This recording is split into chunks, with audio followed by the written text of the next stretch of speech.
En una entrevista exclusiva con CNN Chile, el cardenal Jorge Medina ratificó las ideas que planteó en una carta enviada hace unos días al Senado respecto del proyecto de ley de acuerdo de vida en pareja. El prelado señaló, entre otros temas, no ser homofóbico, pero que como católico no puede aceptar los actos homosexuales, palabras textuales del cardenal, porque están fuera del orden de la naturaleza. Vamos a analizar estas opiniones, para eso estamos con Andrés Sofia, director ejecutivo de la Fundación Iguales. Andrés, gracias por estar con nosotros, bienvenido. Muchas gracias a ustedes. Andrés, primero, ¿cómo reciben ustedes estas palabras del cardenal Medina en el contexto en que están, además enviadas al Congreso, con un tono bien duro, ¿no?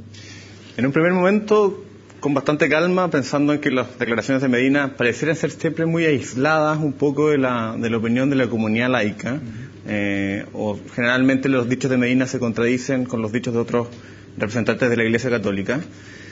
Pero con mucha preocupación después, cuando uno empieza a analizarlo con profundidad y empieza a ver lo que está sucediendo en los medios de comunicación, las consecuencias de estos dichos del cardenal, a diferencia de lo que pueda significar en su incidencia en el Congreso, que no va a pasar mucho, claro, a nivel social, ¿qué pasa con estos dichos en el fondo? ¿Por qué esperaban una crítica o una condena a las palabras del cardenal Medina más enérgica, quizás de algunos sectores? Mira, yo lo analizo de dos puntos de vista. Uno tiene que ver con qué pasa con la comunidad, qué pasa con la sociedad, que hoy día no tiene la oportunidad de escuchar voces diferentes a la opinión del cardenal Medina. Nosotros somos unos afortunados hoy día en poder debatir antropológicamente los discursos religiosos que sostienen estas declaraciones como las del cardenal, pero hay toda una comunidad en el país, en regiones, en lugares aislados, que reciben la voz de Medina y efectivamente la hacen causa, en el fondo, generan acciones a favor de las expresiones de odio del cardenal Medina.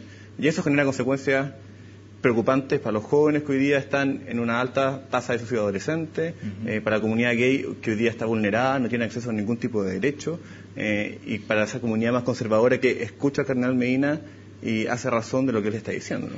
Claro, al menos en redes sociales, en Twitter por lo menos, ya se transformó esto en un trending topic, uno de los temas más comentados del día, pero con muchas críticas al cardenal Medina, la mayoría de los tuiteos por lo menos. Pero, ¿tú crees que puede tener un eco o una acogida favorable en parte de la ciudadanía estas palabras? Mira, yo creo que no hay que desgastarse mucho y no hay que perder mucho los tiempos importantes de trabajo a favor de la igualdad en las declaraciones de Medina, sino más bien preguntarse dónde están las declaraciones del sector de la Iglesia que hoy día está a favor de la igualdad de derechos, está a favor del reconocimiento de los derechos humanos de la diversidad sexual, que si bien hoy día hay una comunidad cristiana LGBT, hay una comunidad heterosexual que apoya a la comunidad cristiana LGBT, hay una institución de la Iglesia que hoy día también está a favor de las demandas que hoy día nosotros estamos promulgando. ¿Hay sectores dentro de la Iglesia? Hay sectores dentro de la Iglesia, sí. Dentro de la jerarquía de la Iglesia son pocos los que se atreven a pronunciarse. Y ahí es cuando uno se lo cuestiona un poco. Como a puertas cerradas, nosotros lo vemos en la Fundación, hemos tenido reuniones con comunidades cristianas, con otras iglesias que se han demostrado a favor.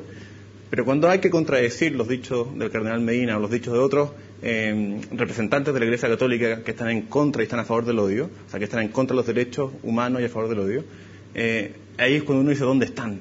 ¿Por qué no están? ¿Por qué no opinan? ¿Por qué no se manifiestan en contra? ¿Por qué no contradicen estos dichos? ¿Dónde está la comunidad laica que le pide a sus representantes que se manifiesten y que pidan disculpas? ¿Y por qué ese silencio entonces? ¿Son silenciados por las jerarquías de la Iglesia Católica? O uno entendería más bien que se ciñen a la doctrina de la Iglesia Católica finalmente, que es contraria precisamente al matrimonio homosexual o a la adopción de niños por parte de homosexuales, etcétera. Mira, el mensaje público de la Iglesia Católica yo creo que tiene una incidencia muy importante en aquellos que hoy día no se atreven a manifestarse, que no se atreven a hablar. Pero el poder que tiene la comunidad que hoy día vive y que experimenta la fe cristiana dentro de la comunidad gay, como la comunidad heterosexual, es muy potente, es muy grande y está creciendo, se está actualizando en el fondo, está respondiendo a las demandas sociales que tienen que ver con lo que está pasando hoy día, no con lo que tiene que ver con lo que está pasando hace siglos atrás. Y ellos se tienen que manifestar, y ellos le tienen que exigir a la Iglesia Católica que se pronuncie a favor, le tienen que exigir a la Iglesia Católica que pida disculpas a toda esta comunidad que hoy día, por culpa de estos dichos, está siendo vulnerada. Ahora, ¿crees tú que hay una incitación al odio hacia las comunidades gay, homosexuales acá en Chile, en las palabras del cardenal Medina? Una cosa es estar discrepando de un proyecto determinado, pero otra es hacer un llamado a al odio finalmente o a generar más rechazo hacia estas comunidades. Las expresiones de odio llevan finalmente a las acciones de odio y ahí es donde nosotros nos preocupamos. Por eso te lo pregunto, sí. Esto sí tiene consecuencias directas y lamentables dentro de la comunidad escolar. Los colegios que hoy día tienen una orientación católica cristiana, lamentablemente se replican estos dichos en acciones de odio. Y son los jóvenes los que hoy día sufren violencia, son golpeados, son discriminados, y muchos de ellos lamentablemente hoy día se quitan la vida. Entonces, sí tiene acciones directas. Ahora, me da la impresión de que estas palabras, pueden llegar a generar, o más bien, pueden generar cierta aceptación de parte de grupos dentro de la sociedad chilena. ¿Cómo ves tú ese reflejo, digamos? Si el cardenal Medina es una voz representativa, en definitiva, de algún grupo o de grupos dentro de la sociedad nacional. Por la experiencia que nosotros tenemos en Fundación Iguales, en Fundación Iguales hay un equipo de la comunidad LGBT que trabaja los temas del cristianismo, la experiencia de la fe, yo creo que no. Pero ojo que esto no es un tema nuevo, esto se viene repitiendo en toda la historia de las demandas, las reivindicaciones de derechos de la comunidad homosexual, desde los 90 hacia adelante. Lo vimos el año pasado cuando el ESATI firma una carta que promueve la no aprobación de la actual ley antidiscriminación. Lo vimos el 8 de enero, recién pasado, en la Comisión de Constitución, Legislación y Justicia, cuando se abre la sesión para poder debatir el acuerdo de vida en pareja y ingresan las iglesias a argumentar su visión en contra. Ellos reclaman mucho el lenguaje violento de la comunidad LGBT, de la comunidad gay, lésbica y trans, en contra de la Iglesia a raíz de las últimas declaraciones del Papa. Pero no se hacen cargo de las declaraciones de violencia que ellos han hecho a lo largo de toda la historia. Y si vamos como en profundidad, analizando un poco la historia y el movimiento, los dichos de la Iglesia van en contra de las comunidades, de los pueblos originarios en el momento de conquista de América, estuvieron en contra de las mujeres, aprobaban y respaldaban la esclavitud, y hoy día se está tirando en contra de la comunidad homosexual. Entonces, hay que ahí ver como no es algo nuevo finalmente, es algo que nos viene persiguiendo en la historia, a lo largo de toda la historia, y hoy día ya hay que pararlo porque efectivamente la sociedad está cambiando, está actualizada y necesitamos nuevas leyes. Y no solo en la Iglesia Católica, porque los evangélicos también han tenido palabras bien duras en contra de los homosexuales, de la comunidad homosexual, y finalmente representan a un buen porcentaje de la sociedad. Ahí pasa algo bien anecdótico. Mira, la Iglesia Católica, por lo menos en las salas, en las discusiones del Congreso, se ha manifestado en contra de la homosexualidad, del individuo homosexual, y las iglesias evangélicas más radicales se han manifestado en contra del concepto de familia en la comunidad gay. Entonces entra en otro... distinción. Hay una distinción. Pero es un puente, es una conexión directa con lo que nosotros estamos demandando en el Acuerdo de Vida en Pareja. Sí. Nosotros hoy día en el Acuerdo de Vida en Pareja estamos pidiendo al Estado de Chile que reconozca el Estatuto de Familia de la comunidad LGBT en la relación de dos personas, en la relación afectiva de dos personas. Y en ese sentido, pasando ya al tema legal y a la evolución que ha tenido esta ley, ¿en qué está hoy día finalmente esta discusión? Se cerraron las comisiones, la discusión abierta en la Comisión de Constitución, Legislación y Justicia. En marzo ya entra en la comisión, tiene que entregar el proyecto final, que es esta mezcla entre el Acuerdo de Vida en Pareja y el Acuerdo de Vida en Común, y debiese abrirse la votación. Nosotros esperamos que ojalá entre marzo y abril de este año en el fondo.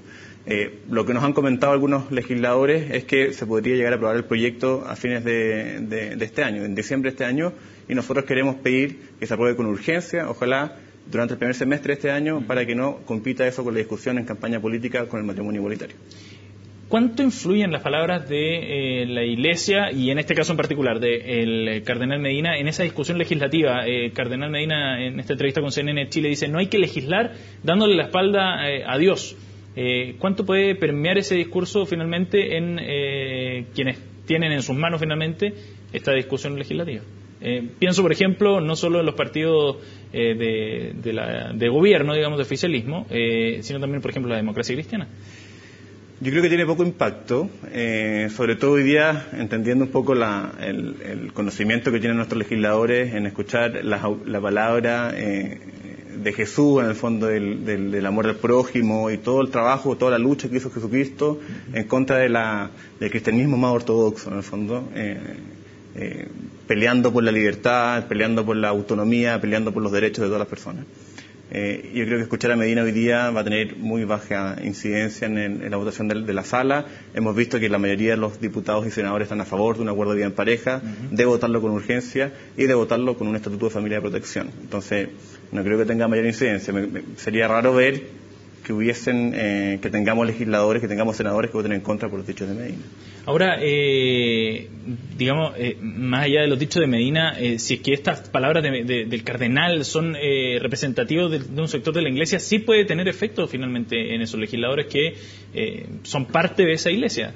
Por eso te preguntaba de la representatividad que pueda tener la voz de Medina dentro de la doctrina, finalmente, como representante de la doctrina. Sí, pero los senadores y diputados saben que el Estado es laico y que tienen que legislar para todas las demandas de la sociedad que hoy día carece de la misma igualdad de derechos. Es que en otras ocasiones, en discusiones donde hay temas valóricos de por medio, como en el caso de la ley de divorcio, por ejemplo, remitiéndome a 10 años atrás, sí pesaba mucho. Por eso se lo pregunto. Mira, yo creo que si la Iglesia Católica pudiese argumentar jurídicamente su postura en contra del acuerdo de vida en pareja, los legisladores tendrían material para poder manifestar su rechazo o su opción a favor del acuerdo de vida en pareja.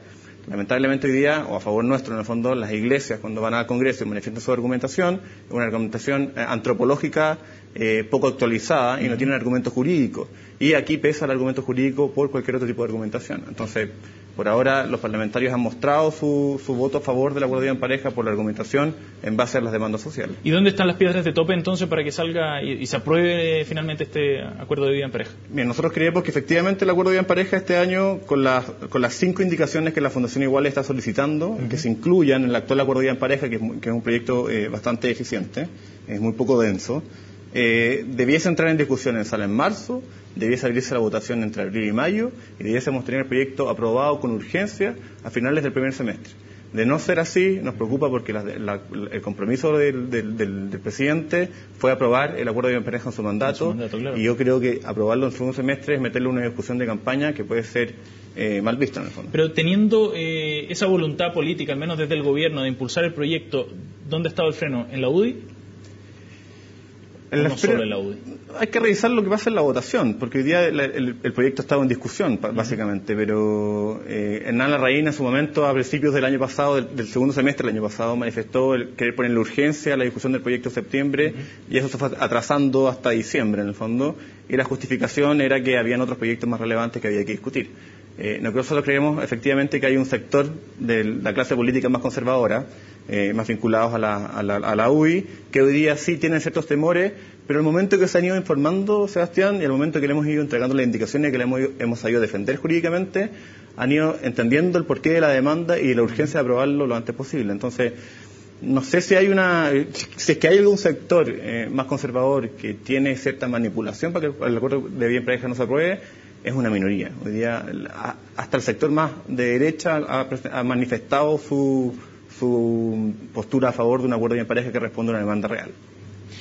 Esta finalmente es una discusión que se arrastra desde hace bastante tiempo. ¿Sería un fracaso si es que llega a ser tema nuevamente en este año presidencial? Yo creo que el acuerdo de vida en pareja, por el tiempo que hemos esperado desde que se ingresó al Congreso en agosto del 2011 y la promesa de campaña que hizo el presidente en el año 2010, sí, sería lamentable que sea sujeto de discusión o sea sujeto de manipulación de campaña cuando debiese estar aprobado y la discusión debiese ser otra. Utilizar a la ADP como una herramienta para poder ganar adherentes o para poder estar a favor de la igualdad de derechos humanos de la diversidad sexual me parece que puede ser complicado y es vulnerar nuevamente los derechos de igualdad de la comunidad LGBT. Andrés Sofia, director ejecutivo de la Fundación Iguales, estuvo con nosotros aquí en CNN Chile. Muchas gracias por haber venido, Andrés. Muchas gracias a usted, Sebastián. Después de esta entrevista, yo los invito a que hagamos un breve alto y volvemos de inmediato con más informaciones aquí en CNN Chile. No se vaya.